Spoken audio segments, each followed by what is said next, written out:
అంటే అది శోచనీయమైనటువంటి విషయం. మరి ఆ మహానుభావుడు ఎదుర్కొన్నటువంటి అలనాడు మరి ఇంకా ఇంతకంటే ఎక్కువ దౌర్భాగ్యమైనటువంటి పరిస్థితుల్లో మరి ఆయన ఎదుర్కొన్నటువంటి సమస్యలు, ఆయన ఎదుర్కొన్నటువంటి రంగాల్లో ఆయన గుర్తింపు లేకుండా చేయాలని ఒక కుట్ర.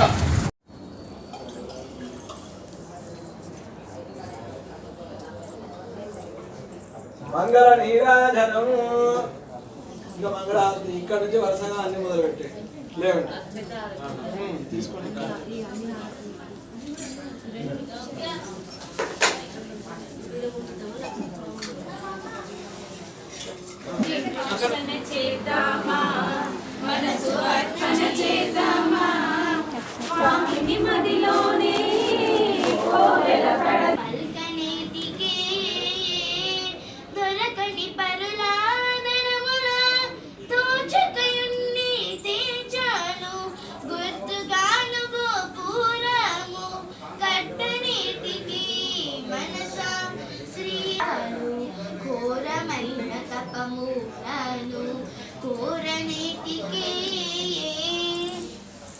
అతిథి వచ్చియా కలన్న అన్నమి మనోహరాయ మామకాదిష్టదాయ మంగళం రాజజనక రాజజనమనోహరాయ మామకాదిష్టదాయ మంగళాయ తులసీవన బాలుడాయ సురజసృష్టదేహాయ చారు మంగళం దేవకీ పుత్రాయ దేవదేవోత్తమాయ భావరాయ సేవలో సీతారామచంద్ర భగవాన్ ఆరతి అందరికీ చూపించేసేయండి.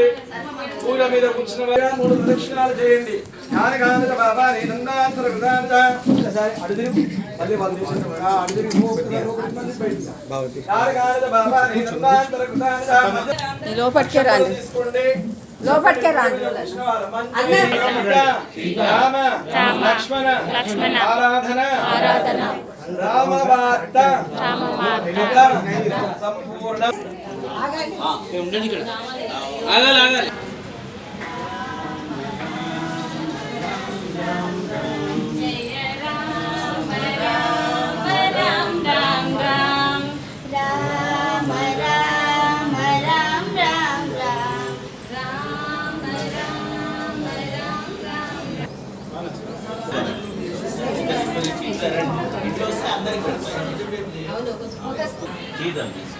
ఇట్లా రండి, ఇట్లా ఎప్పుడైతే ఉంటుంది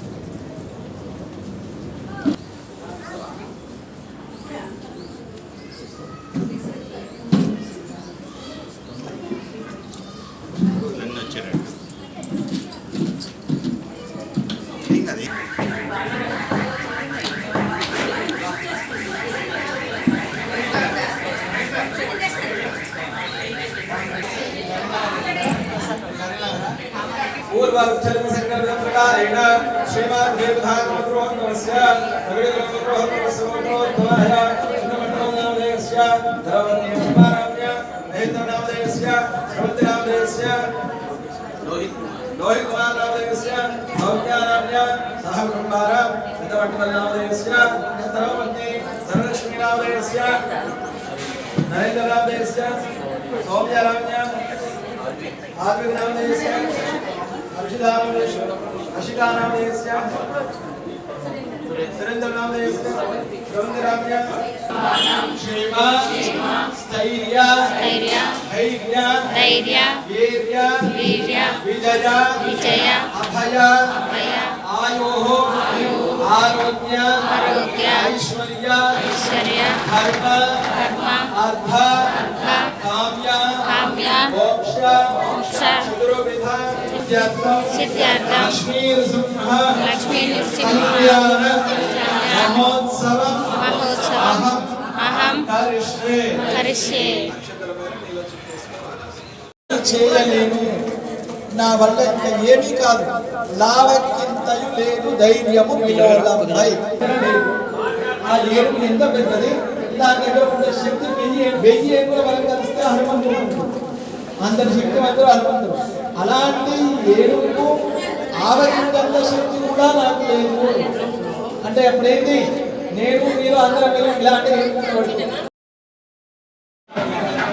తిని నిద్రించేవాడు ఎప్పుడైనా సోమరి, వాడు ఆడలేదు మొగలేదు.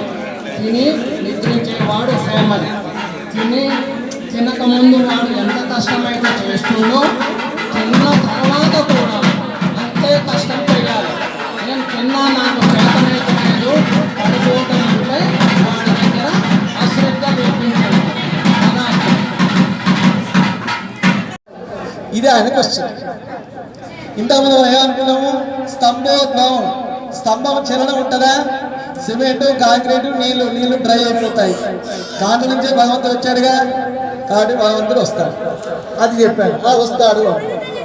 మరి ఆవాహనం అంటే ఏ రూపంగా వస్తాడు ఏంటి అన్నాడు. ఆయన పేరు రమేష్ వర్మ. రమేష్ వర్మలో ఆనే అక్షరం ఉందా? రా అన్నప్పుడు ఏం పలుకుతుంది? ఆ పలుకుతుందా, రా పలుకుతుందా? రా. ఆ వస్తుందా? మా ఆ వచ్చిందా? షా ఆ వచ్చిందా? అట్లా మీ పేర్లు అన్ని పలుకోండి. అన్నిట్లో ఆనే ఉంటుంది, అకారం వస్తుంది. ఏదైనా సరే లత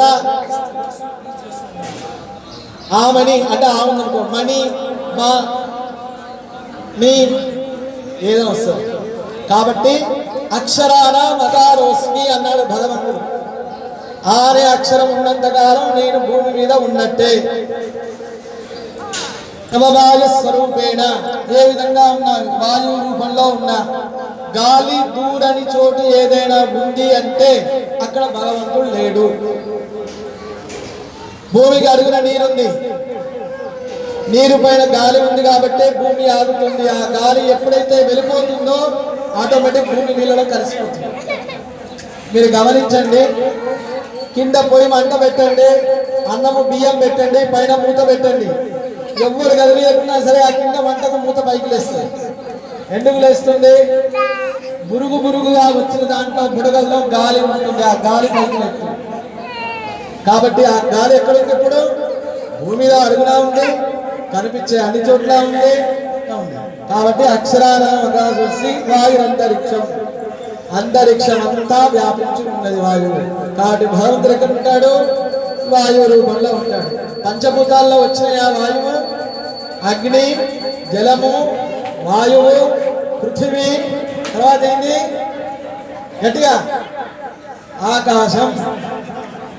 ఆకాశం శూన్యం అంటారు, కనబడదు. ఆకాశం ఎంత పైపోతున్నా ఇంకా ఉంటూనే ఉంటది. కాబట్టి ఆకాశం శూన్యం. శూన్యంలో కూడా భగవంతుడు ఉన్నాడు. అట్లాగయ్యా వక్క చెప్పగానే వక్క మీదకి ఆయన గాలి ముందుగా వక్క పెట్టిన దగ్గర వచ్చి కూర్చుంటాడు. పర్వాలేదు అయ్యగారు, నాకు నమ్మకం వచ్చింది. ఇప్పుడు ఉదాహరణ చూడండి, నిన్న కొన్ని పోస్టులు కూడా నేను పెట్టాను ఆస్ట్రాలజీ విషయంలో. భూమిపైకి ఆస్ట్రాయిడ్స్ అన్ని కూడా వచ్చి పడతాయి. శకలాలు, గ్రహ శకలాలు అంటారు. ఇప్పుడు భూమి మీద ఒక రాయి మనం విసిరేస్తే పోయి అక్కడే పడుతుంది.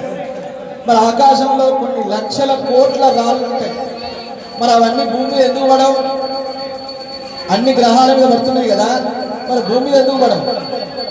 ఎప్పుడైనా గమనించరా? అయితే భూమికి పక్కన ఉండేటువంటి గురువు అనేటువంటి గ్రహం ఉండి గురుత్వాకర్షణ చేత